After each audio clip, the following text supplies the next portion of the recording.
These boys don't simply announce things or make up a wish list of the future and send it up the chimney to Santa Claus.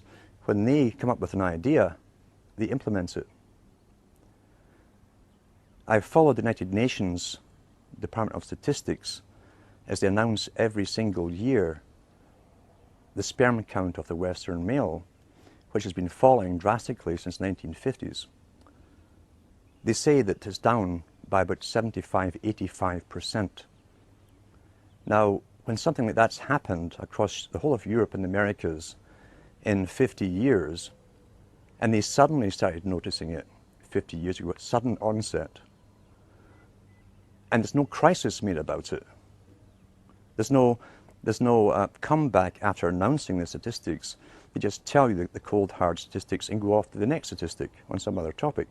That means it's part of the agenda. Otherwise, it would be a crisis. If this wasn't planned and part of the agenda, believe you me, it would be a crisis if they didn't authorize it. And now they tell us that the average American has less than 20% sperm and only about 15% is motile. That's not a coincidence. What happened in the 1950s to start out this ball rolling? In the 1950s, they suddenly put all the known female synthetic estrogens into food supply. They put it in baby food.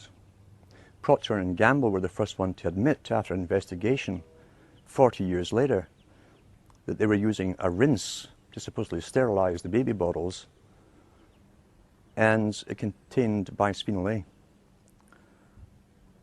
An odd thing to rinse baby bottles with, when bisphenol-A is the very thing that attacks young male children at that age and stops the testes from developing properly.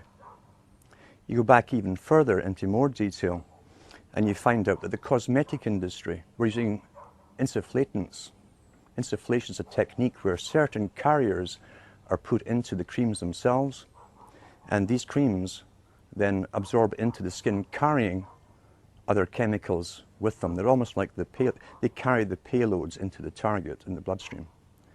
We find that the women were highly toxic with the artificial bisphenol-A and other ingredients, and therefore within the first 8 to 12 weeks of pregnancy with a male child, there's a very good chance that male would grow up to be either almost completely sterile or, as I say, maybe have some motile sperm. This was all understood 50 years ago. Bisphenol-A, for instance, was discovered in the 1890s, and the properties it had against humans, especially males, was known then too. Now it's in all the beer cans. Great target males again. They line the cans with it. There's been many exposés on it now. The CBC in Canada, which is a government-owned television station, it's the BBC basically of Canada, did a documentary series called the Disappearing Male. And it goes through all of that in that particular talk with proof.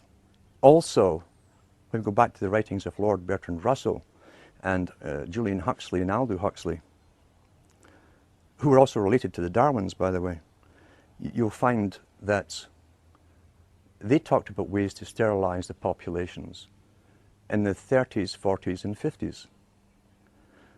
But of course, and they even said they would use the needle to create a compliance, pliable population, meaning to dumb down the people and also to bring down the fertility rates.